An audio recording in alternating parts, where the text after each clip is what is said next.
Bismillahirrahmanirrahim. Your Excellencies, Madam Aisha Al-Fadan, Vice Chairwoman, Qatari Business Women Association, distinguished panelists and guests, members of the media, ladies and gentlemen. Assalamu alaikum wa rahmatullahi ta'ala wa barakatuh, and a very good afternoon. Firstly, I'd like to apologize for coming down a little bit late because my teleprompter that I normally use when I have to address important forums like this decided to break down. And they were looking for a replacement profusely, but I was told that it was not available at the very last minute, so I had to quickly look through my speech through this text so that whatever I'm going to say, it will make sense, and it will also give you sensible ideas of what I'm going to say in this keynote address at this auspicious forum. So I really apologize. It was technical hitch. All the same, I'm delighted to be here this afternoon amongst highly accomplished businessmen and women from the GCC and ASEAN. I was made to understand the organizer had worked closely with the Qatar Business Women Association, or known as QBA, in making this afternoon session possible. I would also like to thank the organizers, Inside Investor, for inviting me to speak on this topic on the role of women in strengthening business ethics. This topic brings to the fore a much-needed debate amongst the public and private sectors globally. This can impact economies and crush powerful corporate entities. It also relates to the people who make up the companies and the way they run their businesses. This subject is also forcing organizations to review their moral compass, their purpose and cause in the societies they operate and function. Ladies and gentlemen, in 1995, when the futures trader lost a staggering 1.3 billion US dollars, it led to the collapse of London's oldest merchant bank. The world then struggled with the whole notion of breach in business ethics. Early 2000s saw a slew of similar events that brought down companies and people once seemed invincible, who were pioneers and trailblazers in their fields. It has to be said that these breaches of ethics were not specific to a certain industry nor a country. As I read the stories that unfold, what struck me most was not so much the impact of these breaches on the companies, but the direct and indirect consequences that were being felt by employees, investors, and indeed the men on the street. Employees faced the uncertain prospect of their employment, whereas investors suffered huge losses. Those who have worked all their lives found their hard work futile, and in some instances, their retirement securities erased as a result of unethical decisions made by those in positions of leadership and in boardrooms. Breach of ethics in business, sometimes also referred to as corporate crime, wrecks the livelihood of ordinary people. It desecrates the reputation of companies, and it brings to question the credibility of public institutions. Corporate crime destroys the very fundamentals of what builds a sustainable business, and that is trust. The most widely accepted decision for business ethics is a set of corporate values and codes of principles upon which a company bases its actions and business-related decisions. Peter Drucker once observed, "There is neither a separate ethics of business, nor is one needed." implying that standards of personal ethics cover all business situations. Business ethics can be written or unwritten because ultimately ethics in business is about doing right by the company's customers, clients, as well as stakeholders. It is about doing the appropriate thing for the benefit of the company's sustainability. Failings in business ethics can happen in any market, any industry, under any sovereign nation at any time. When ethics is compromised, markets are affected. The price of goods and services are then calibrated by fear and doubt of customers. This can escalate prices, affect businesses and economies. The financial crisis of 2008 hit countries far and wide. The crisis exposed decisions made by a few which affected a whole lot of people. It affected market sentiments, it affected job prospects, it affected market growth, it affected investor confidence, and it had implications on how governments have to make their decisions. History has shown that when these breaches happen in big organizations, it can ultimately affect the entire nation's brand and its competitiveness. Ladies and gentlemen, the pressures that countries and companies face with growth of deregulated economies and globalization, as well as mobility of labor and borderless trade due to technology proliferation, cannot be underestimated. The pressure for companies and employees to keep their jobs and ensure shareholder value has become challenging in the face of rising competition and an uncertain global economic landscape. So when things get tough, some tend to cut corners with far-reaching, debilitating effects. Some of the recent breaches that made global headlines were not rare or isolated cases. The collapse of some of these huge corporations were not so much sagas of inadequate regulations or controls, but rather one where people in charge failed to enforce, implement, and operate those systems correctly. They were also the result of the right or relevant questions not being asked. When analyzing the collapse of some of these entities, one cannot examine structural problems without examining how values and behavior might affect even the best of structure. When the measure of success is defined only by profit and financial returns, companies may push the boundaries to make this a reality. In such circumstances, human greed precedes ethics. We see people bending rules or breaking them, getting into transactions that are morally and legally questionable, and as a result, they place themselves in their companies in jeopardy. In a 2011 article, Jeffrey Sachs of Columbia University wrote that the world is drowning in corporate fraud, and the problems are probably greatest in rich countries, those with supposedly good governance.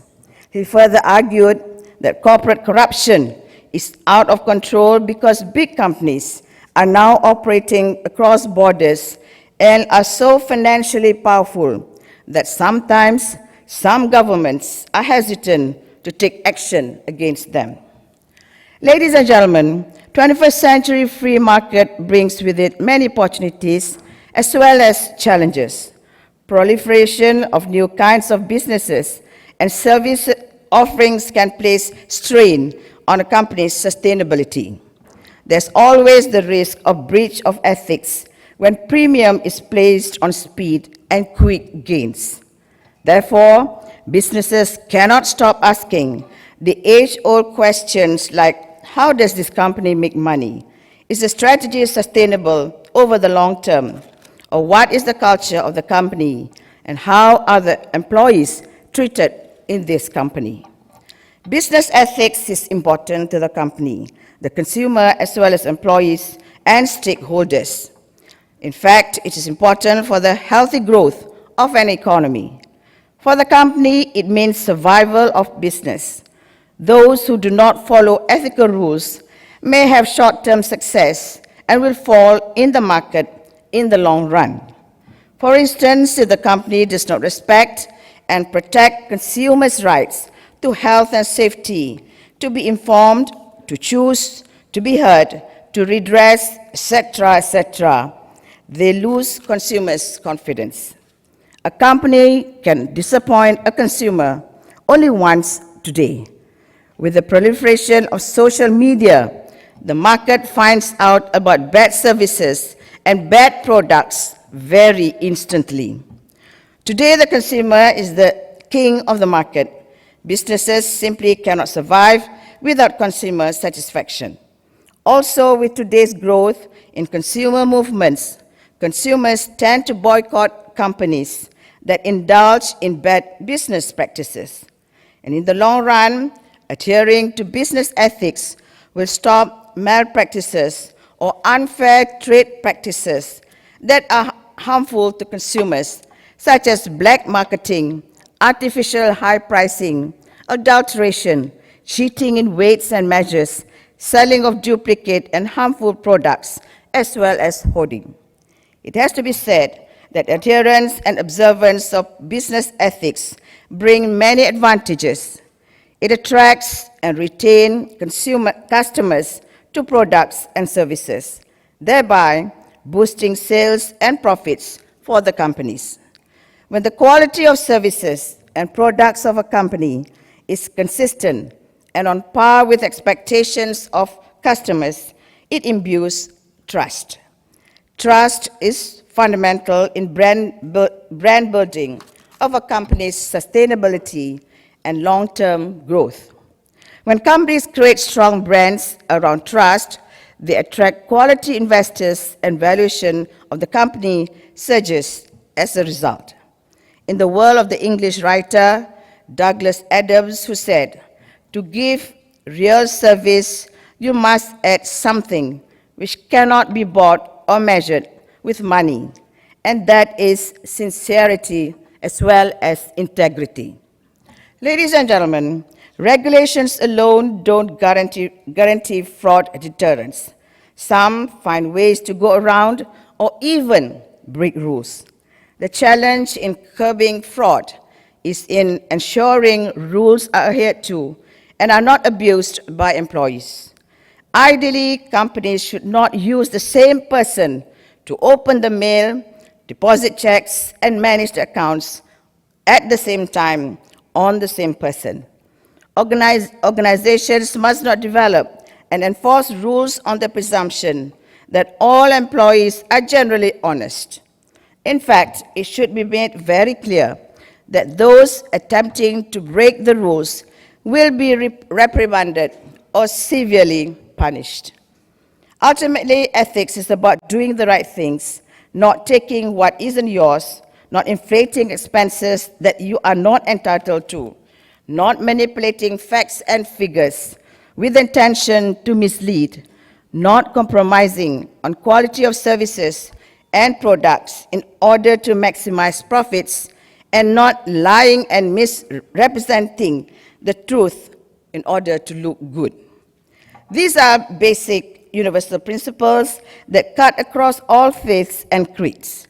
Ethics must be adhered to regardless of which business one is in and what size that business may be. Albert Einstein said this succinctly in his quote, "Relativity applies to physics, not ethics." Governance itself does not inhibit breach of ethics. Upholding governance does, and this ultimately lies with the board of directors of a company. The board of directors must be asked to pay closer attention to the behavior of management and the way a company is being managed. There needs to be greater scrutiny by boards on the checks and balances in an organization. Boards, perhaps, should be more rigorous in questioning how internal and external audits are conducted. In some cultures, board members take a detached approach towards management, and in some others, they are very involved.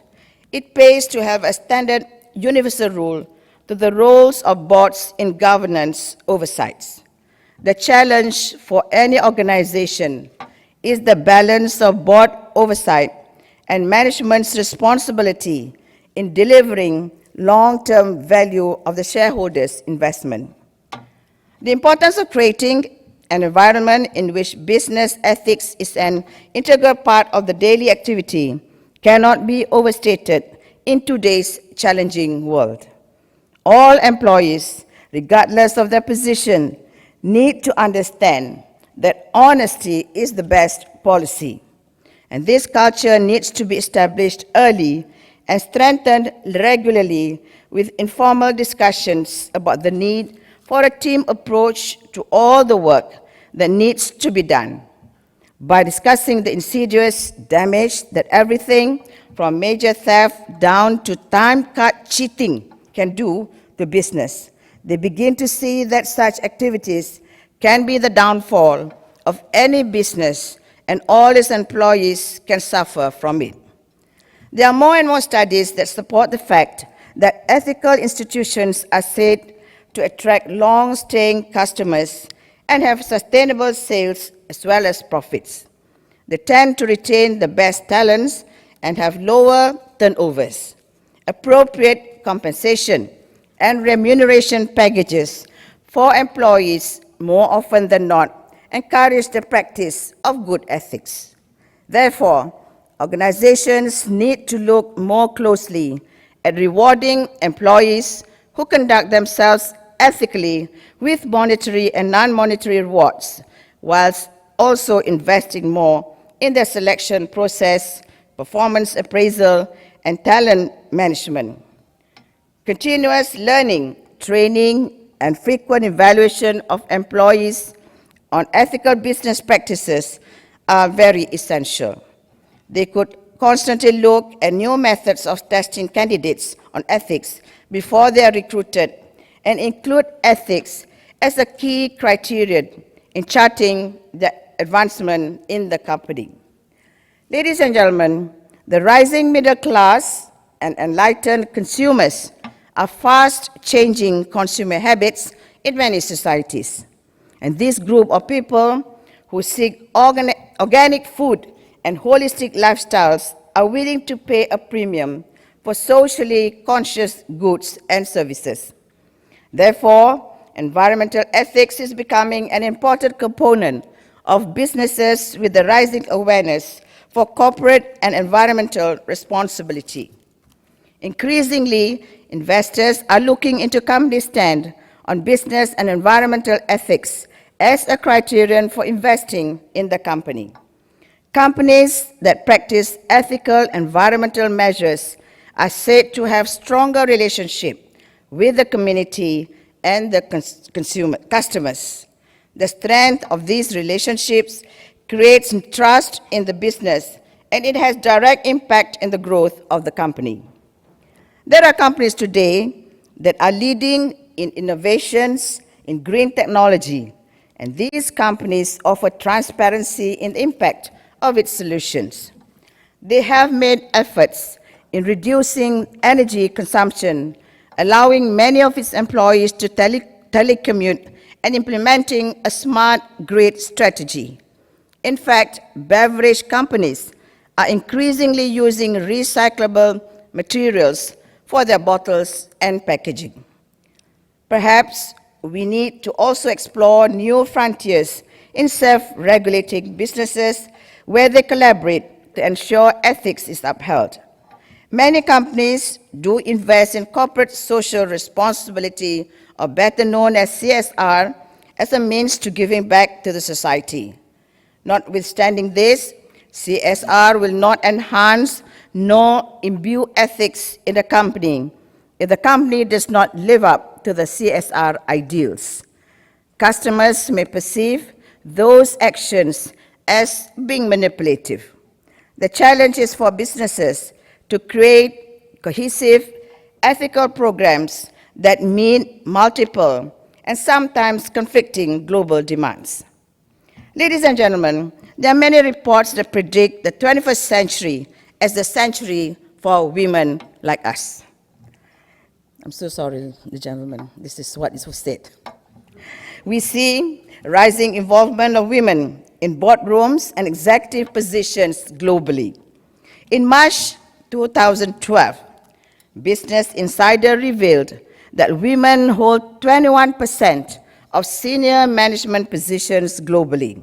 Russia has the highest percentage of women in leadership roles, well ahead of the EU and North America at 46%, followed by ASEAN at 32%.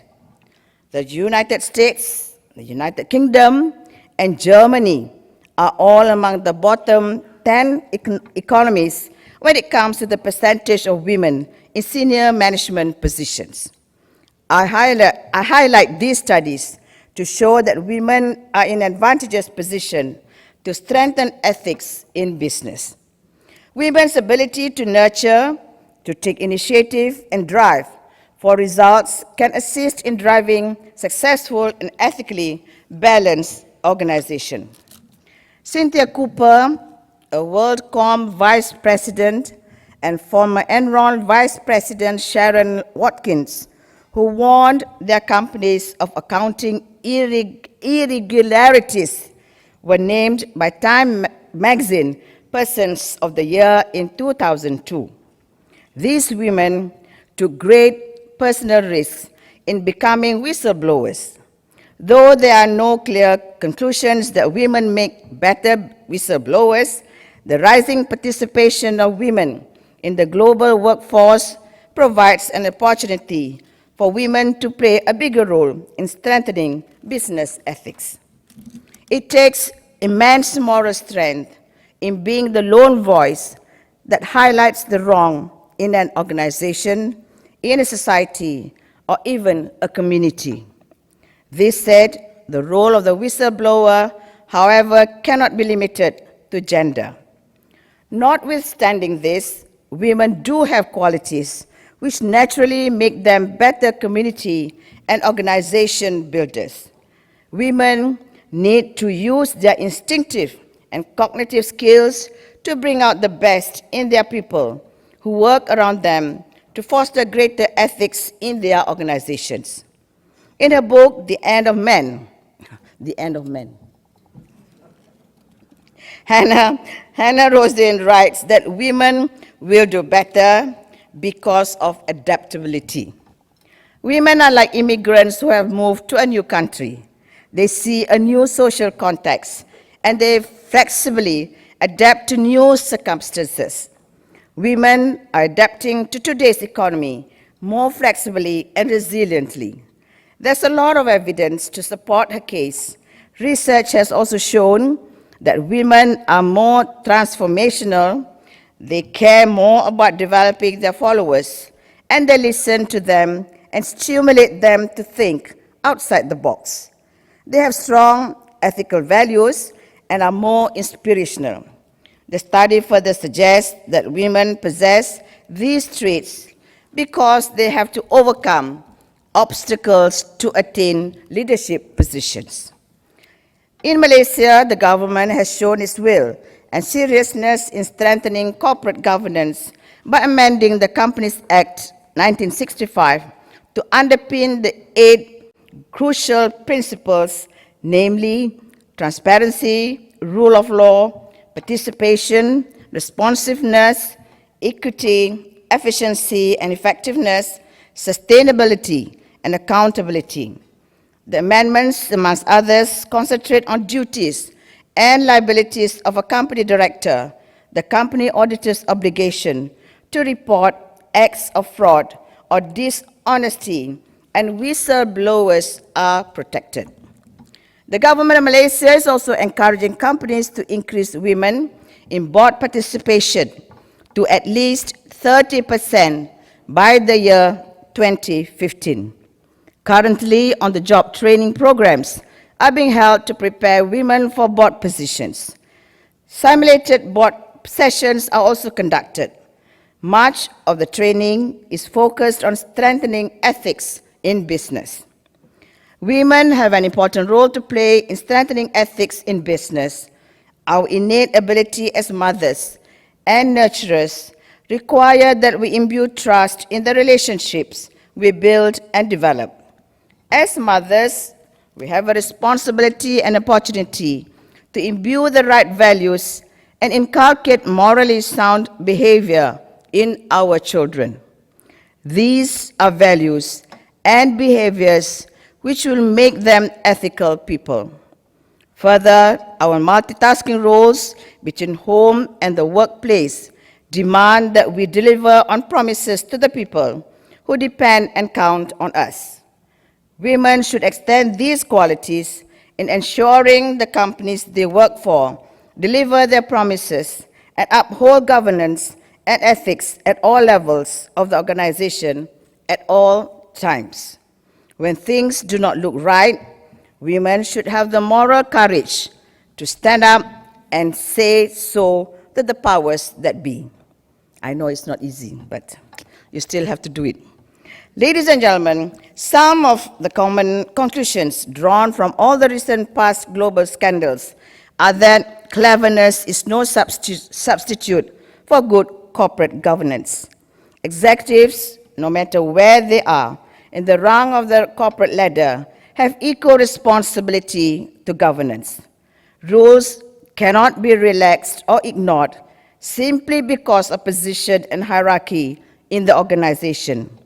Governments need to also review and re-examine their regulations based on the changing and new business environment and requirements. Analysts who have studied the many market failures have said these ventures and companies failed in part because those who knew that something was not right were for many reasons afraid to highlight the faults that they have uncovered. Because of peer pressure, fear of being reprimanded, or simply because of risk aversion, they choose to remain silent. Ethics in business is a large and a much debated topic. It is one that affects all of us, directly or indirectly. And I urge you to take a more active role in our institutions and organizations to actively address these topics, for they affect us all, no matter where or who we are. We are all interdependent in our actions as well as existence. As a way forward from today, both Qatar and Malaysian Business Women Associations could develop a common platform for debates and deliberations on this topic for further insights, learning, and sharing of experiences. We could organize joint programs regularly that mutually serve both the Gulf and ASEAN regions.